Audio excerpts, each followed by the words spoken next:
We will.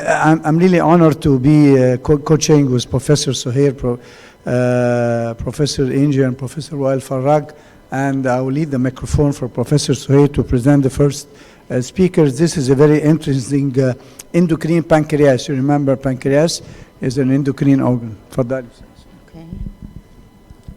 صباح الخير عليكم جميعا، وشكرا للدكتور علاء والدكتور تامر على الدعوه الكريمه.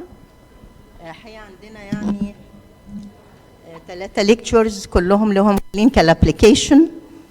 The first one will be presented by Professor Hani Naim, Endocrine neuropathies beyond diabetic neuropathy. اتفضل حضرتك.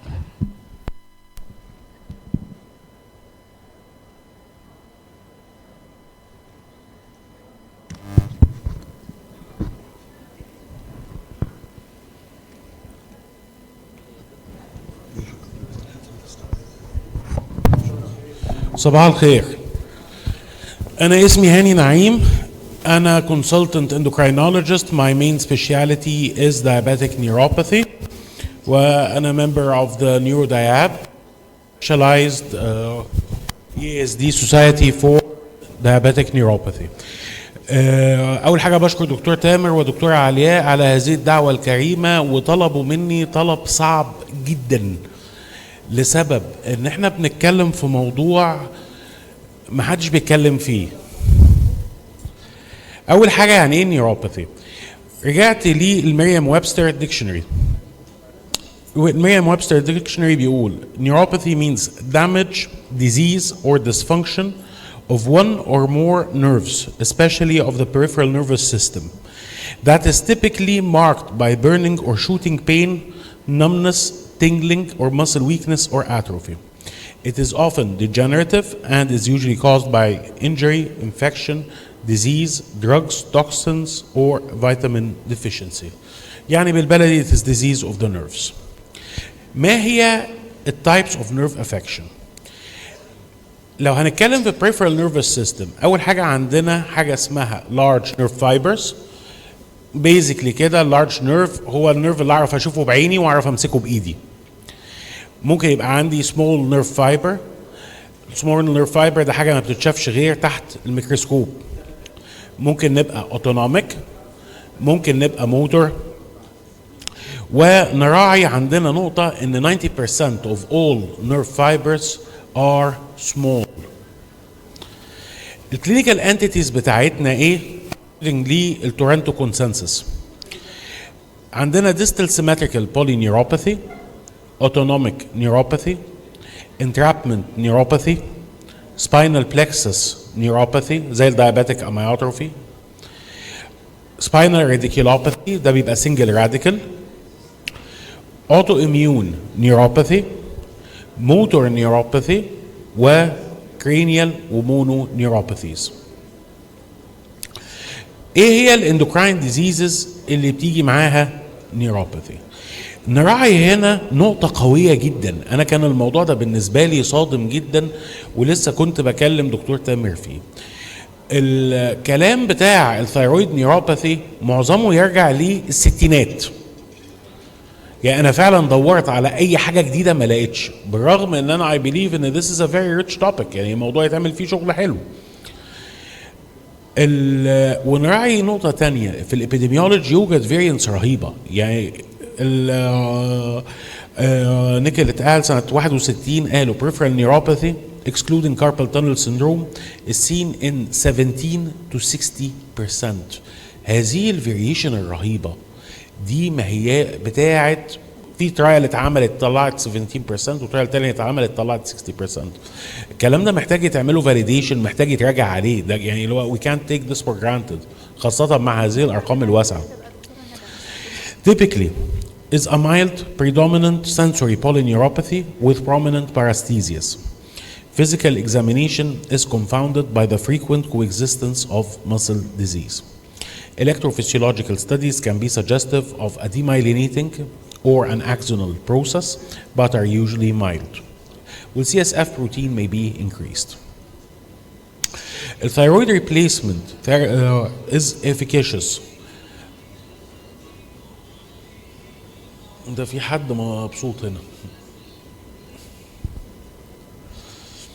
Thyroid replacement is efficacious but recovery is not always complete. الكلام ده من سنة 70 87 و82. Nerve biopsy studies are mixed favoring axonal degeneration.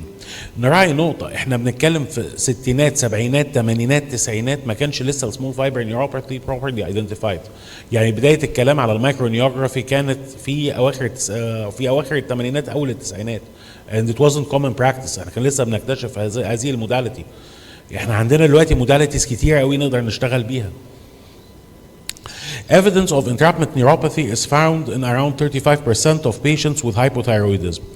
The most common entrapment is carpal tunnel syndrome, which may occur in as many as 29%. يعني تلت العيانين يبقى عندهم some degree of carpal tunnel syndrome بتخف مع ال treatment of the cause. أو معظمهم بيخف مع ال treatment of the cause. Compression of the median nerve results from deposition of mucopolysaccharides in the nerve and surrounding tissue. تاني سنة 1961. يعني الكلام ده قديم جدا. Tarsal tunnel syndrome frequently coexists in patients with hypothyroidism who develop carpal tunnel syndrome. 83. طب من سنة 83 ما حدش دور عليها؟ بقالنا ايه 40 سنة كده؟ 41 سنة؟ Hyperthyroidism. The most common neuromuscular complication of hyperthyroidism is myopathy. But some have observed additional neurogenic features that were clinically overshadowed by muscle disease. سنة 1976 و 1969 كلام قديم قوي قوي. Neuropathy of patients may be electrophysiologically detectable in as many as 30% of patients. 1992. Carpal tunnel syndrome may occur in up to 5% of patients with hyperthyroidism and usually subsides with control. Acromegaly ده كلام أجدد شوية، احنا هنا وصلنا لحد سنة 1997. Peripheral neuropathy in acromegaly patient is common. It seems to occur in about 50% of patients. Furthermore, compression neuropathies زي carpal tunnel syndrome, ulnar nerve neuropathy frequently seen في الناس اللي عندها acromegaly. Makes sense.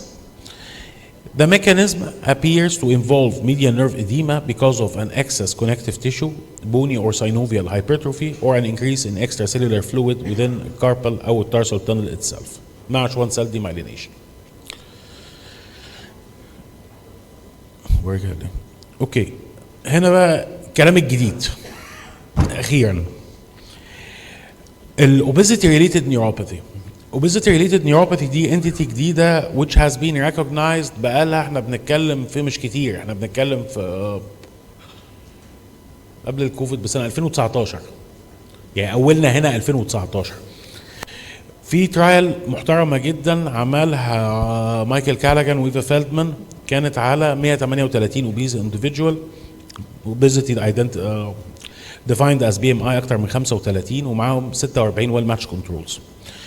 لقينا ان 12.1% من الاوبيز individual versus 2% من اللين عندهم نيوروباثي. اوكي في الكوريليشنز اللي اتعملت اتلاقى ان البي ام اي ما هوش المين فاكتور. المين فاكتور عندنا اللي بيعمل نيوروباثي هي الويت سيركمفرنس. كويس، وده يخلينا نفكر في قصه انسولين ريزيستنس. اوكي لا يزال الموضوع تحت البحث، داخل فيه حاجات تانية زي فكرة اللايبوتوكسيستي الميكروبايوم، وحاجة بننساها كلنا الأوبستراكتيف سليب أبنيا سيندروم. Obstructive sleep apnea syndrome has been في آخر 15 سنة more and more correlated مع autonomic neuropathy مع peripheral neuropathy مع small fiber neuropathy. Thank you.